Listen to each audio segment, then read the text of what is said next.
కాబట్టి కౌన్సిల్ని కూడా ఇగ్నోర్ చేస్తున్నాం అనేటువంటి రీతిలో వాళ్ళు ఆ డీమింగ్ ప్రావిజన్ తోటి బిల్లు చట్టం చేసుకుని ఈరోజు గవర్నర్ దగ్గరికి అసెంట్కి పంపిస్తున్నారు.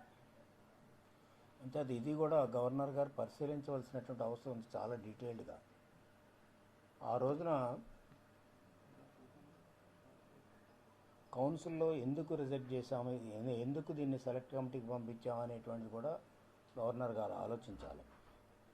అదేవిధంగా రెండోసారి ఈ బిల్లు వచ్చినప్పుడు మాకుండేటువంటి ఆప్షను ఎందుకు ఉపయోగించుకోలేదు, ఏం చేద్దంటే బిల్స్ రెండు కూడా కౌన్సిల్ ముందు సెలెక్ట్ కమిటీ ముందు ఉన్నప్పుడు రెండోసారి బిల్లును తీసుకొచ్చేటువంటి అవకాశం ఎక్కడుంది ప్రభుత్వానికి అనేది టెక్నికల్గా ఆలోచించవలసినటువంటి అవసరం ఉంది. అదేవిధంగా ప్రాక్టికల్గా ఆలోచించవలసినటువంటి అవసరం కూడా ఉంటుంది. బిల్స్ సంబంధించినంత వరకు ఒక ప్రక్కన పెడితే ముఖ్యంగా చూసుకున్నట్లయితే ఈనాడు రాష్ట్రంలో ఉండేటువంటి పరిస్థితి ఏంటి, ఈనాడు అక్కడ అమరావతి ఏరియాలో జరుగుతున్నటువంటి యాజిటేషన్ మోర్ దెన్ 200 days అయింది. అదేవిధంగా లేడీస్ కానీ పిల్లలు కానీ పెద్దవాళ్ళు కానీ అంతా కూడా అదేవిధంగా రాష్ట్ర వ్యాప్తంగా యాజిటేషన్ జరుగుతున్నాయి. ఎవరు కూడా ఎక్సెప్ట్ గవర్నమెంట్లో ఉన్న వాళ్ళు కొంతమంది ఏదైనా వీటిని ప్రమోట్ చేయొచ్చు కానీ వాళ్ళు కావాలని అనుకోవచ్చు కానీ బట్ రాష్ట్రంలో ఎవరు కూడా 3 క్యాపిటల్స్ కావాలని ఎవరు అనడం లేదు. అందుచేత ఇటువంటి యొక్క సర్కమ్స్టాన్సెస్లో గవర్నర్ కానీ లేకపోతే కాన్స్టిట్యూషనల్ అథారిటీ, ఇక్కడ గవర్నర్ అక్కడ ప్రెసిడెంట్ గారు కూడా ఇవన్నీ ఆలోచించవలసినటువంటి అవసరం ఉంది. Because governor is the custodian of the constitution which is given by the people of India. అంచేత ఇదేదో ఒక చట్టసభ ఇచ్చినటువంటి రాజ్యాంగం కాదు, అంచేత ఏదో ఒక 2 చట్టసభలు పార్లమెంట్ ఇచ్చిన రాజ్యాంగం కూడా కాదు, మనకు మనమే రాజ్యాంగాన్ని ఇచ్చుకున్నాం. అంచేత people are the ultimate authority in the constitutional setup. అంచేత ప్రజల యొక్క అభిప్రాయం కూడా గవర్నర్ గారు తెలుసుకోవాల్సినటువంటి అవసరం ఉంది, చూడవలసిన. ఒకటి ప్రజల అభిప్రాయాన్ని దృష్టిలో పెట్టుకోవాలి, రెండవది లీగల్ అభిప్రాయాన్ని కూడా దృష్టిలో పెట్టుకోవాలి. ఓకే, లీగల్ ఆస్పెక్ట్కి వస్తే మన దగ్గర జరిగినటువంటి చూసినట్లయితే ఇక్కడ మన దగ్గర జరిగినటువంటి సిస్టమ్ ఇందాక నేను చెప్పాను. అంటే గవర్నమెంట్ మెజారిటీ ఉండాలి కానీ బుల్డోజ్ చేస్తూ ఒక పాలసీని తీసుకొచ్చినప్పుడు కౌన్సిల్లో దీన్ని రూల్ 71 కింద డిజప్రూవ్ చేశాం. డిజప్రూవ్ చేస్తున్నటువంటి పాలసీ మళ్ళీ తీసుకురావడం అనేటువంటిది కరెక్ట్ కాదు. ఏం చేద్దంటే అది కూడా పబ్లిక్ ఒపీనియనే. అదేవిధంగా ఓకే డిజప్రూవ్ చేసినప్పుడు కూడా బిల్ని డిస్కస్ చేశాం, తెచ్చినటువంటి బిల్స్ 2 బిల్స్ కూడా డిస్కస్ చేశాం, various pros and cons discuss చేసినప్పుడు ఆ బిల్స్ని మేము సెలెక్ట్ కమిటీకి పంపించాం. మేము రిజెక్ట్ చేయలేదు, డిబేట్ చేశాం. డిబేట్ చేసి సెలెక్ట్ కమిటీకి పంపించి, సెలెక్ట్ కమిటీ అంటే ఏంటి, to illicit the opinion of the public. అంటే పబ్లిక్ ఒపీనియన్ కూడా తీసుకోవటానికి ఈ ప్రభుత్వం వ్యతిరేకంగా ఉందనేటువంటి చాలా స్పష్టంగా అవుతుంది. ఏదేమైనప్పుడు కూడా మాకుండేటువంటి అధికారాలతోటి సెలెక్ట్ కమిటీకి పంపించాం. దాన్ని ఏదో సెక్రటరీ అడ్డు పెట్టించడం, సెక్రటరీ చేత అడ్డు పెట్టించడం ఇవన్నీ కూడా చేసుకున్నారు ప్రభుత్వం. చేయకూడని పని ప్రభుత్వం కూడా చేసింది. ఇప్పుడు ఇటువంటి సిస్టమ్ లెజిస్లేచర్లో జరగలేదు. Secretary is always obedient to this chairman. అటువంటిది కాకుండా చైర్మన్ ఇచ్చినటువంటిది కూడా వ్యతిరేకించినటువంటి పరిస్థితులు ఎక్కడ కనపడలేదు నాకు తెలుసున్నంత వరకు కూడా. వీళ్ళు చేశారు. అంచేత ఇక్కడ మన అసెంబ్లీ లెజిస్లేచర్కి సంబంధించినంత వరకు కూడా ఇక్కడ లెజిస్లేటివ్ ప్రాసెస్ కంప్లీట్ కాలేదు. ఎంచేతంటే లెజిస్లేటివ్ ప్రాసెస్ ఎప్పుడు కంప్లీట్ అవుతుందంటే కౌన్సిల్ ఉన్నప్పుడు. కౌన్సిల్ చెప్పేది చెప్పాలి, అసెంబ్లీ చెప్పేది చెప్పాలి. అల్టిమేట్గా రెండింటి ఒపీనియన్ తీసుకుని తర్వాత ఫైనల్గా ఒకవేళ కౌన్సిల్ రెండోసారి కూడా ఒప్పుకోకపోతే డీమింగ్ ప్రావిజన్ వస్తుంది. రెండోసారి మేము ఒప్పుకోవడం అనేటువంటి ప్రశ్న లేదు ఇక్కడ. ఎంచేతంటే అది రెండోసారి రావడం అనేటువంటిది తప్పు అనేటువంటిది మా వాదన చేశాము. ఎంచేతంటే వాళ్ళ ఏజీఏ స్వయంగా ఈ 2 బిల్స్ కూడా సెలెక్ట్ కమిటీ ముందు ఉన్నాయనేటువంటిది హైకోర్టుకి ఇచ్చినటువంటి సందర్భం, హైకోర్టులో చెప్పినటువంటి సందర్భం. అంచేత ఇక్కడ ఒకటి సెలెక్ట్ కమిటీ ముందు 2 బిల్స్ ఉండగా రెండోసారి ప్రభుత్వం మరి అదే బిల్ని అసెంబ్లీలోకి ఎందుకు తీసుకురావాలి ఒకటి. రెండవది చూసేటప్పటికి వాళ్ళు ఏజీఏ స్వయంగా ఈ బిల్స్ 2 కూడా కోర్టులో ఉన్నాయని చెప్పిన తర్వాత మళ్ళీ అదే బిల్స్ని మళ్ళీ తీసుకురావాల్సినటువంటి అవసరమే ఉంది మళ్ళీ రెండోసారి. అదేవిధంగా మూడోది చూసినట్లయితే పబ్లిక్ అంతా ఈ 3 క్యాపిటల్స్కి వ్యతిరేకంగా ఉంటే మొత్తం మెజారిటీ కానీ లేకపోతే ఇంచుమించు ఏదో కొద్దిమంది ఉంటే ఉంటారు. దీని అవసరం లేదనేటువంటి అభిప్రాయం ఎక్స్పర్ట్స్ కానీ పబ్లిక్ కానీ అందరూ కూడా ఎక్స్ప్రెస్ చేస్తూ ఉంటే యాజిటేషన్ చేస్తూ ఉంటే రెండవసారి తీసుకొచ్చి బలవంతంగా ప్రజల మీద రుద్దవలసినటువంటి పనే ఉంది. అంచేత ఇవి సర్కమస్టెన్సెస్ని గవర్నర్ గారు దృష్టిలో పెట్టుకోవాలి. దృష్టిలో పెట్టుకుని లీగల్గా చూస్తే, కాన్స్టిట్యూషన్గా చూస్తే ఎప్పుడు కూడా central law prevails over the state law. రాజ్యాంగం ప్రకారంగా ఇది నా లెక్క ప్రకారంగా సెంట్రల్ లాకు సంబంధించినటువంటి ఇష్యూ. ఎంచేతంటే బైఫర్కేషన్ అనేటువంటిది సెంట్రల్ లా ప్రకారంగా ఏదైతే ఏపీ రియాగరేషన్ యాక్ట్ 2014 ప్రకారంగా జరిగినటువంటి వాస్తవం అందరికీ తెలుసు. దాంట్లో ఉండేటువంటి సారాంశమే కమిటీ క్యాపిటల్ నిర్ణయించడానికి కమిటీ వేయాలి. అంటే ప్రావిజన్స్ నేను కోట్ చేయడం లేదు, కానీ దాంట్లో ఉండేటువంటి ప్రావిజన్స్ కమిటీ వేయాలి. ఆ కమిటీ శ్రీకృష్ణ కమిటీ, అది రాష్ట్రం అంతా తిరిగింది. వాళ్ళు కొన్ని సజెషన్స్ ఇచ్చారు.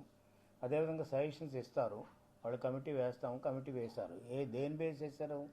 Basing on the central legislation committee వేశారు. కమిటీ వేసిన తర్వాత కమిటీ హ్యాస్ టూడ్ ది ఎంటైర్ స్టేట్.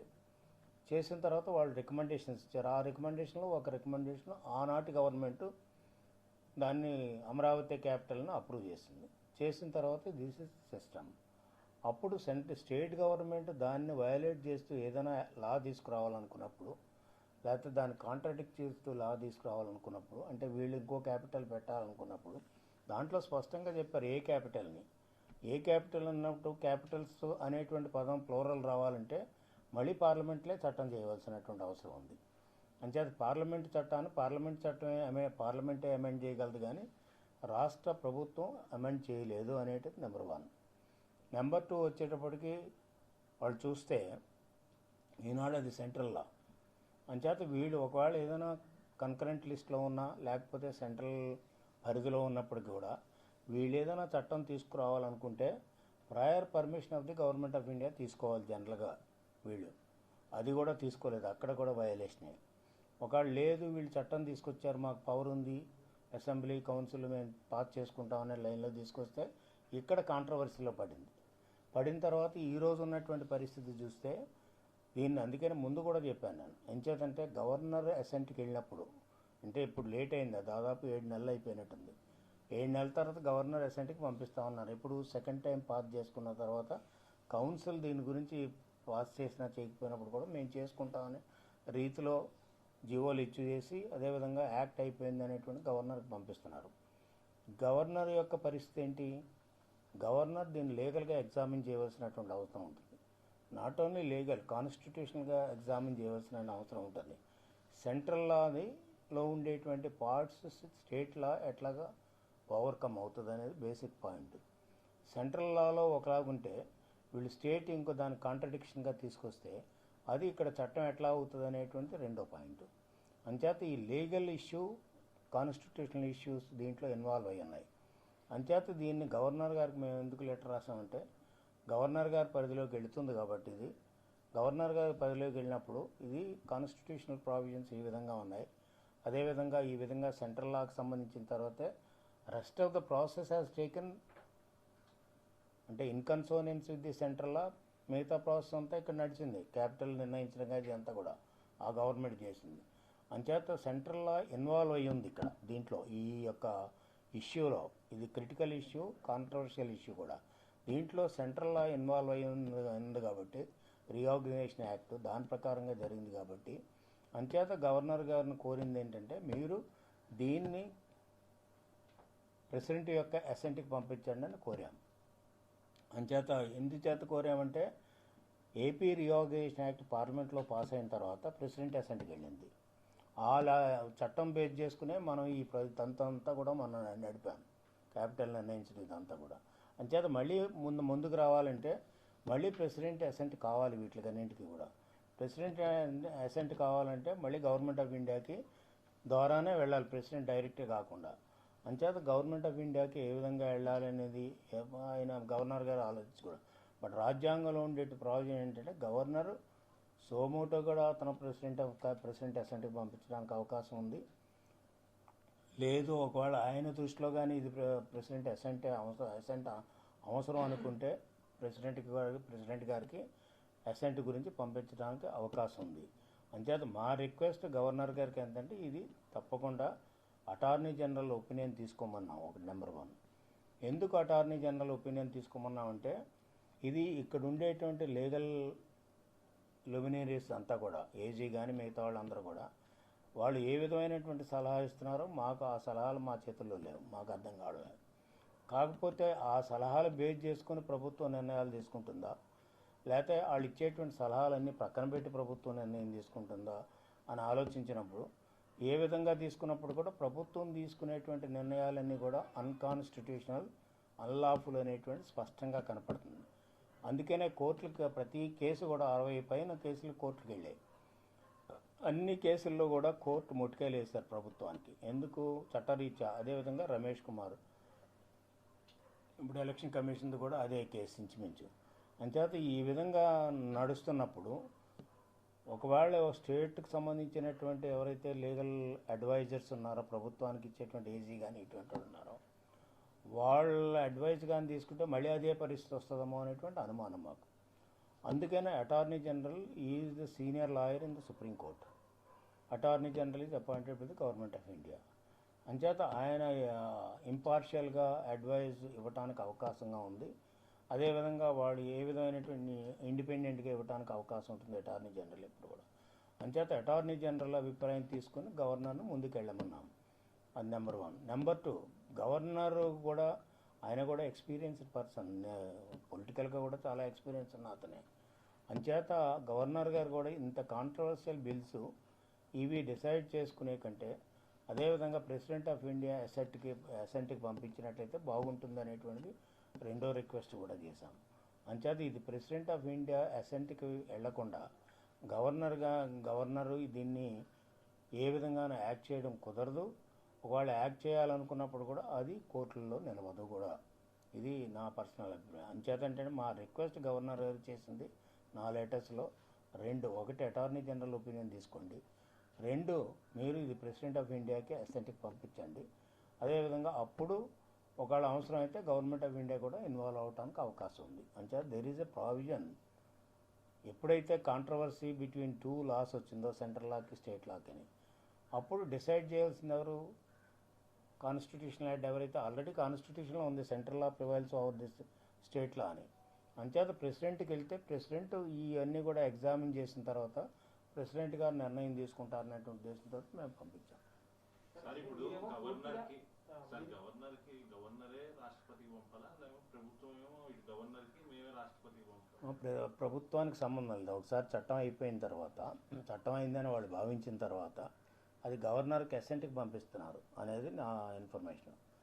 గవర్నర్ అసెంట్కి పంపించిన తర్వాత గవర్నర్కి 2 ఆప్షన్స్ ఉంటాయి. ఒకటి ఆయన అసెంట్ ఇవ్వచ్చు, అంటే నేను లీగల్ పొజిషన్, లేదా అతను ఇది కొద్దిగా కాంట్రవర్షియల్గా సంబంధించినటువంటిది, ఇది పబ్లిక్ ఒపీనియన్కి వ్యతిరేకంగా ఉన్నటువంటి దాన్ని తలేస్తే లీగల్ ఒపీనియన్ చేసుకొని ప్రెసిడెంట్ ఆఫ్ ఇండియా అసెంట్కి పంపించవచ్చు. ఆయన రిఫరెన్స్ ఈ can refer to the president of India for president of India's assigned.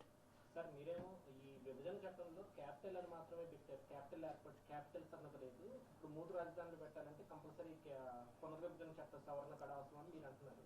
అటు సెంట్రల్ గవర్నమెంట్ అసలు రాజధాని ఏర్పాటు అనేది మొత్తం స్టేట్ గవర్నమెంట్కి మాకు సంబంధం లేదు, అది స్టేట్ వ్యక్తిగత విషయం అని చెప్పి కూడా కేంద్ర ప్రభుత్వ పెద్దలు చెప్తున్నారు సార్. ఇది కాంట్రవర్సీ ఉంది. ఓకే, ఇది స్టేట్కి సంబంధించిన క్యాపిటల్ మేమే నిర్ణయించాం. క్యాపిటల్ ఎవరు? అమరావతి అని. దాంట్లో అనుమానం లేదు. దేని బేసిస్ మీద నిర్ణయించాం? ఏపీ రీఆర్గనైజేషన్ యాక్ట్ ఎవరు పాస్ చేశారు? పార్లమెంట్ పాస్ చేసింది. పార్లమెంట్ పాస్ చేసిన ఏపీ రీఆర్గనైజేషన్ యాక్ట్లో ఏముంది? ఏ క్యాపిటల్ ఉంది. ఏ క్యాపిటల్ ఉన్నప్పుడు సెంట్రల్లో పార్లమెంట్ పాస్ చేసినటువంటి యాక్ట్ అమెండ్ చేయాలంటే ఏ క్యాపిటల్ బదులు 3 క్యాపిటల్ పెట్టాలంటే మళ్ళీ పార్లమెంటే అమెండ్ చేయాలి దాన్ని. అంచేత వాళ్ళకి ప్రమేయం ఉంటుంది. కానీ ఒకసారి అది చెప్పిన తర్వాత కమిటీ వేయమన్నారు 2వ ప్రావిజన్ ప్రకారంగా. కమిటీ వేశారు. కమిటీ రికమెండేషన్ చేసింది. అల్టిమేట్గా decision of where the capital should be అనేది స్టేట్ గవర్నమెంట్ ఇష్టం. అందుకని దీని government we have decided to have Amaravati as capital.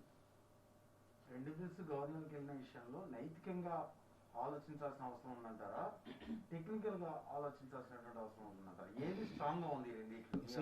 ప్రజాస్వామ్యంలో పబ్లిక్ ఆర్ సుప్రీం. ఇందాక అందుకే చెప్పాను, రాజ్యాంగం ఎవరిచ్చారు? రాజ్యాంగం ఒక వ్యక్తి ఇవ్వలేదు మనకి. We ourselves give the constitution of India to ourselves. ఇంచేత మనకు మనమే రాజ్యాంగాన్ని ఇచ్చుకున్నాం తప్ప పార్లమెంట్ ఇవ్వలేదు, అదేవిధంగా చట్టసభలో లెజిస్లేచర్ కూడా ఇవ్వలేదు. అంచేత ఇక్కడ సుప్రీం ఎవరు? పబ్లిక్ ఒపీనియన్ ఎట్లా ఉంది? ఇక్కడ ఉండాలని ఉంది, అమరావతి ఉండాలని ఉంది. అంచేత పబ్లిక్ ఒపీనియన్ వ్యతిరేకంగా అదేవిధంగా చట్టాలు అందుకని లీగల్ పొజిషన్ కూడా చెప్పాను. ఎంచేతంటే ఇది ఒకవేళ వీళ్ళు లా తీసుకొచ్చినప్పుడు కూడా అది with concurrence of the government of India తెచ్చుకోవాలని. అంచేత అది తెచ్చుకోలేదు. ఇక్కడ పబ్లిక్ ఒపీనియన్ వ్యతిరేకంగా ఉంది. అంచేత ఎథికల్గా చూసినా, లీగల్గా చూసినా, లేకపోతే ప్రాక్టికల్గా చూసినా, పబ్లిక్ ఒపీనియన్ చూస్తున్నప్పటికీ కూడా ఇది ఇక్కడ అమరావతి ఇక్కడ ఉండడమే కాకుండా బిల్లులు తీసుకురావడం అనేటువంటిది వాళ్ళ సెల్ఫిష్ ఇంట్రెస్ట్ తప్ప పబ్లిక్ ఇంట్రెస్ట్లో తీసుకురాలేదు. Therefore we are opposing it. Not shifting entire capital sir. వాళ్ళ పాలనా సౌలభ్యంలో భాగంగా మార్పులు చేసుకునే అధికారం రాష్ట్ర ప్రభుత్వానికి ఉంటుందనే కోణంలో కూడా వాళ్ళు వెళ్ళే అవకాశం ఉంటుంది కదా. Capital policy of capital is different from policy of other issues. చూసి మీకు హిస్టరీ చూస్తే కింగ్డమ్ చూసినా ఎక్కడ ఎవరు క్యాపిటల్ మార్చినా అక్కడ కొద్దిగా అప్పుడు కింగ్డమ్స్ కాబట్టి ఎవరు క్వశ్చన్ చేయలేవు, ఒకటితో మార్చారు. అందుకని బిగినింగ్లో ఈ క్యాపిటల్ మార్చాలని నిర్ణయం తీసుకున్నప్పుడు ఫస్ట్ టైం ఐటోల్డ్ తుగ్లక్ పరిపాలన అనేది అదే ఇప్పుడు నడుస్తూ ఉంది. ఎంచేత తుగ్లక్ ఇట్లాగే చేశాడు. ఎంచేతంటే తుగ్లక్ డైనాసిటీ నాశనం అయిపోవటానికి మహమ్మద్ బిన్ తుగ్లక్. ఎందుకంటే అతను ఢిల్లీలో ఉండేటువంటి ప్రశాంతంగా ఉండేటువంటిది సౌత్ ఇండియాను కూడా ఆక్యుపై చేయాలనేటువంటి ఒక దురాశతోటి అతను దౌలతాబాద్ తీసుకొచ్చాడు. దౌలతాబాద్ వద్దని వాళ్ళందరూ చెప్పినప్పుడు కూడా ఇతను బలవంతాన్ని తీసుకురావడం ప్రయత్నం చేస్తే దారిలోనే చాలామంది సోల్జర్స్ చచ్చిపోయారు. ఎంచేతంటే క్లైమేట్ చేంజ్ ఉంది. వాళ్ళ క్లైమేట్కి మనకి ఇక్కడ క్లైమేట్కి పడదు. ఓకే, మహారాష్ట్ర అయినప్పటికీ కూడా. అంచేత ఇక్కడికి వచ్చిన తర్వాత వాళ్ళు అడ్జస్ట్ కాలేకపోయారు. ఇతనేదో సౌత్ ఇండియాను ఆక్యుపై చేయాలనే కోరిక కూడా నెరవేరలేదు. అంచేత అగైన్ ఈ shifted from Daulatabad to Delhi చేస్తే మళ్ళీ రిటర్న్లో కూడా చాలామంది చనిపోయారు. చివరికి ఏమైంది? వీళ్ళని పోషించడానికి వీళ్ళని చేయడానికి ఖజానా ఖాళీ అయింది. ఇక్కడ మనం నోట్ చేసుకోవాలి, మన గవర్నమెంట్ కూడా అట్లాగే ఉంది. ఖజానా ఖాళీ అయింది. ఖజానా ఖాళీ అయితే వీడికి ఏమి చేపట్టడానికి తుగ్లక్కి ఏ విధమైనటువంటి అవకాశం లేదు. అంచేత ఖజానా ఎప్పుడైతే ఖాళీ అయిందో తుగ్లక్ డైనాసిటీ స్లోగా డిటీరియర్ అవడం కానీ మొత్తానికి వైప్ అవుట్ అయిపోయింది తుగ్లక్ డైనాసిటీ కంప్లీట్. ఎవరు? Because of one person. Tughlaq అంటే ఈ మహమ్మద్ బిన్ తుగ్లక్ డైనాసిటీలో చాలామంది ఉన్నారు అంతకుముందు, తర్వాత కూడా వచ్చారు. But it could not sustain because of the actions of Muhammad bin Tughlaq. అందుకని ఆ రోజు నేను తుగ్లక్ పరిపాలన అని చెప్పింది కూడా.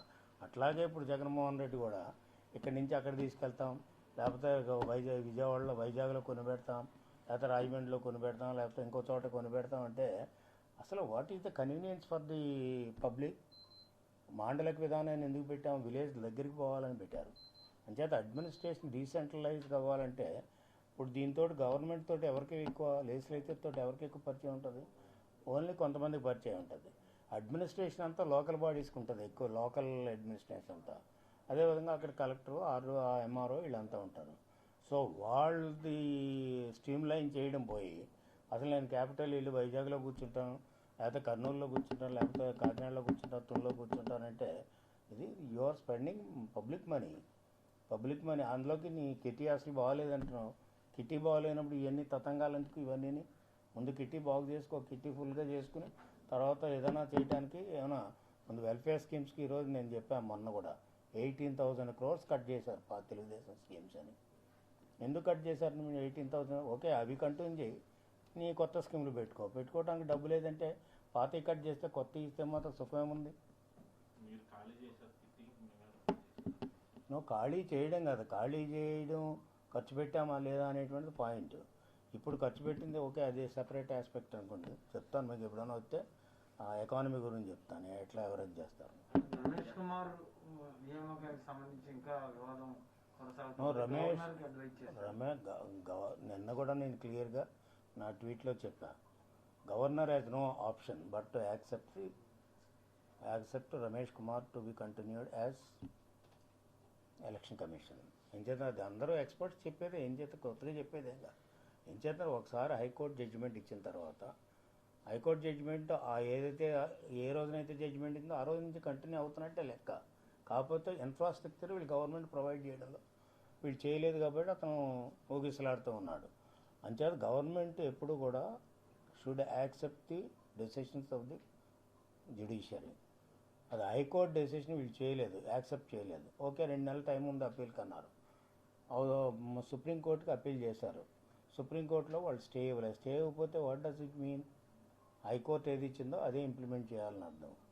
నేను హైకోర్టు ఇస్తే నేను ఇంప్లిమెంట్ చేయను, ఇంకొకరు ఇస్తే నేను ఇంప్లిమెంట్ చేయనంటే is it the government run according to the constitution or according to the constitution of Rajareddy? మీరు అన్ని రాజ్యాంగంలో నిబంధనలు అన్నీ చెప్తూ ఉన్నారు, ఏదైనా సరే ఒక సిస్టమ్ గురించి చెప్తారు, కానీ ప్రాక్టికల్గా అక్కడ పూర్తి రివర్స్లో జరుగుతున్న పరిస్థితి ప్రభుత్వం. అందుకనే రివర్స్లో జరుగుతుంది. సెలెక్ట్ కమిటీకి ఇచ్చామన్నారు, అయినా కూడా మళ్ళీ బిల్లు పెట్టాలని రివర్స్లో జరుగుతుంది కాబట్టి ఈ ప్రాబ్లమ్స్ కదా. రివర్స్లో జరుగుతుంది కాబట్టి మీరు వచ్చి నన్ను అడిగారు. ప్రాబ్లం అదే కదా. అంటే మీరేమో ఒక రాజ్యాంగం ప్రకారం చెప్తున్నారు, అక్కడ జరిగేది వేరుగా ఉంది. అందుకనే ఏ గవర్నమెంట్ అయినప్పటికీ కూడా, పూర్వం కూడా రాజులు ఇండిపెండెంట్ అయినప్పుడు కూడా వాళ్ళకి కూడా సిస్టమ్స్ ఉండేవి. వాళ్ళకి మంత్రి ఉండేవాడు, రాజులు కూడా వాళ్ళు అడ్వైజ్ చేసేవారు. ఇప్పుడు చాణక్యుడిని ఎందుకు ఇప్పటివరకు చెప్పుకుంటున్నారు? మౌర్యుల కాలంలో ఆయన అడ్వైజ్లు ఇస్తూ ఉన్నాడు. అలాంటి వాళ్ళు ఎప్పుడూ ఉండేవారు, కానీ అడ్వైజ్ పాటించే వాళ్ళు ఉండేవారు వాళ్ళు. ఇప్పుడు ఈయన గారు అడ్వైజ్లు పాటించరు, ఈయన సొంత నిర్ణయం. అందుకని తీసుకెళ్ళి శుభ్రంగా ఇడుపులపాయలో పెట్టేసుకుంటే, నేను చాలాసార్లు చెప్పాను అక్కడ బంకర్స్ కూడా ఉన్నాయని. అంచేత హిట్లర్ బంకర్లో ఉండేవాడు, బంకర్లో ఉండి యుద్ధం చేసేవాడు. అట్లాగా ఇంచేతంటే ఏ ప్రభుత్వం ఏర్పడినప్పటికీ కూడా, ఎక్స్ ప్రభుత్వం, వై ప్రభుత్వం, ఏ ప్రభుత్వం అయినప్పుడు కూడా governance should be run according to the constitution and rule of law. అది వయాలేట్ చేసినప్పుడు కోర్టులు ఉన్నాయి, కోర్టులు చెప్పింది వినాలి. వినకుండా ఎవరున్నారు? జనరల్గా స్పీకర్, మణిపూరి స్పీకర్ ఉన్నాడు, ఇట్లాగే కొద్దిగా టెంపో మెయింటైన్ చేశాడు. So supreme court involved and called him to the court. వెళ్ళారు కదా. అంచేత court is ultimately when controversy arises, court is supreme in decision making because they hold the decision in accordance with the constitution. Panchayati Raj మొన్న ordinance తీసుకొచ్చారు governor, అది రాజ్యాంగ విరుద్ధం అన్నారు, governor ఆమోదించాడు, దాని ప్రకారం జరిగింది. అదేవిధంగా శాసన మండలి చైర్మన్ షరీఫ్ గారు కూడా ఫిర్యాదు చేశాడు శాసన మండలి సెక్రటరీగా. అంటే ఏ విషయంలో కూడా కొంత ఏది పని జరగని పరిస్థితి కనిపిస్తుంది కదా గవర్నర్ దగ్గర కూడా. అందుకే కదా ప్రాబ్లము. చైర్మన్ రిపోర్ట్ చేశాడంటే అది ఆయన ఛాంబర్కి సంబంధించింది, హౌస్కి సంబంధించింది కాదు. హౌస్ అంటే ఎందుకు భయపడుతున్నారు? కౌన్సిల్ అంటే వాళ్ళు, కౌన్సిల్ వేరు, చైర్మన్ ఛాంబర్ వేరు. చైర్మన్ కానీ హౌస్లో తీసుకున్నటువంటి నిర్ణయాన్ని ఎవరూ క్రిటిసైజ్ చేయడానికి లేదు, కోర్టు కూడా ఇంటర్ఫియర్ అవడానికి లేదు. యాజ్ ఫార్ యాజ్ ఒకవేళ ఇర్రెగ్యులారిటీస్ ఉన్నప్పుడు కూడా కోర్టు ఇంటర్ఫియర్ అవడానికి లేదు. సరే అది ప్రావిజన్ అనుకోండి. చైర్మన్ గారు చేస్తే చైర్మన్ గారిని సెక్రటరీకి ఇవ్వలేదు, సెక్రటరీకి డైరెక్షన్ ఇచ్చినప్పుడు కూడా చేయలేదు. కాబట్టి ఎందుకు చేయలేదు? సెక్రటరీకి జీవితాంతం నేను సెక్రటరీకి ఇచ్చేస్తా ఉన్నారు, ఏదో క్విడ్ ప్రోకో ఉంది కదా, దానికి ఆశపడిపోయి ఆఫీసులో పనిచేస్తూ ఉంటే చట్టం లేకుండా అందుకనే ఇవన్నీ ప్రాబ్లమ్స్ వచ్చాయని రాజ్యాంగాన్ని, చట్టాలని అన్నింటినీ వయోలేట్ చేసి ట్రెడిషన్స్ని చేస్తానంటే ఓకే, వాళ్ళకి మెజారిటీ ఉందనుకుందాం. కౌన్సిల్ ఎందుకు చేయలేకపోయారు వాళ్ళు? నేను అడిగిన ప్రశ్నలకు ఎందుకు సమాధానం చెప్పలేకపోయారు? సమాధానాలు చెప్పొచ్చు కదా, ఓన్లీ మెజారిటీ లేకపోయినా. అంటే బుల్డోజ్ చేసుకుని పోదాం, ఇక్కడ మేనేజ్ చేసుకుని పోదాం అన్న రీతిలో ఉంటే కుదరనివ్వలేదు. అసలు మేనేజ్ చేసుకోవడానికి కుదరదన్న. కౌన్సిల్కి సంబంధించి ఒక చిన్న అంశం, ఈ మధ్య తరచుగా ఒక ప్రచారం జరుగుతుంది, లోకేష్ని సభ నుంచి బయటికి పంపించేస్తారు, ఎథిక్స్ కమిటీ ఆయన ఫోటోలు తీశాడు కాబట్టి అని చెప్తున్నారు. మీరు చూసినంత వరకు ఎంతవరకు సాధ్యం అండి అట్లా? ఓకే పంపించినాం, చూద్దాం. ఇవన్నీ మిక్స్ చేస్తే మళ్ళీ ప్రాబ్లం. చెప్పమని సపరేట్గా అయితే ఎథిక్స్ కమిటీ ఉంది, ఆల్రెడీ ఉందే, రిఫర్ చేయొచ్చు. Any issue against any person, any member చేయొచ్చు. మెంబర్ వయలేట్ చేస్తే చేయొచ్చు. చేశారా లేదా అనేది పాయింట్. చేశారా లేదో తెలియదు నాకు. చేసిన తర్వాత ఎథిక్స్ కమిటీ ఉంటుంది. ఎథిక్స్ కమిటీలో మెజారిటీ ఉంటారు. మెజారిటీ ఎవరుంటే వాళ్ళు నడుస్తుంది.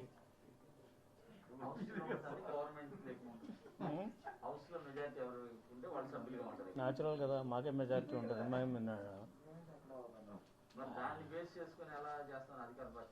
ఊరికే ఇప్పుడు ఎట్లా థ్రెడ్ చేస్తున్నారు, మీడియాని థ్రెడ్ చేస్తారు, రాజకీయ నాయకులు థ్రెడ్ చేస్తారు. ఇవన్నీ మామూలు. ఓకే రికార్డ్ చేయకండి, అన్నీ చేస్తూ ఉంటారు. అవన్నీ నడుస్తాయండి.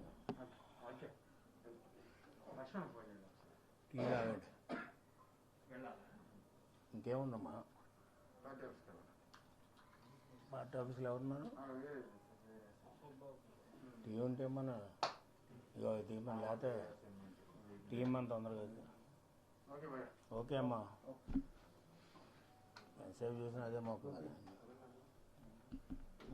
ఇప్పుడు అడగండి క్వశ్చన్ వేరే క్వశ్చన్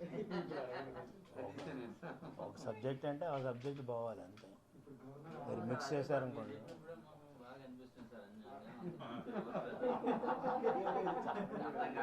అంటే మేము రైట్ డైరెక్షన్లో వెళ్తున్నాం వాళ్ళు రాంగ్ డైరెక్షన్లో వెళ్తున్నాం ఎప్పుడప్పుడు సార్ బాగా పడేస్తారు. ఎప్పుడో చెప్పుకుంటారు రవిచంద్ర అది సార్ బాగా అర్థం చెప్పగానే రాష్ట్రం మొత్తం ఎలక్ట్ అవుతుంది సార్. అమ్మ అనేట్టు చూస్తున్నారు అంతా. కరెక్టే నేను చెప్పాను నేను సొంతంగా ఏం చెప్పడం లేదు రాజా ప్రొసీజర్ చెప్తున్నా అంతే పద్ధతి చెప్తున్నాను తప్పదు అసలు గవర్నర్ ఆర్డినెన్స్ యాక్సెప్ట్ చేయొచ్చా చేయకూడదు కదా ఎలా చేశాడు ఇంకా అవన్నీ బయట చెప్పుకుంటే ఇంకా గొడవల కింద ఉంటాయి ఇప్పుడు governor as per as ordinance power is concern governor is independent ఇప్పుడు అటార్నీ జనరల్ చాలా చెప్పారు సార్. లేకపోతే అడ్వకేట్ జనరల్ ఒపీనియన్ తీసుకుని ఇదే కరెక్ట్ అని చేస్తారు అలా చేస్తారు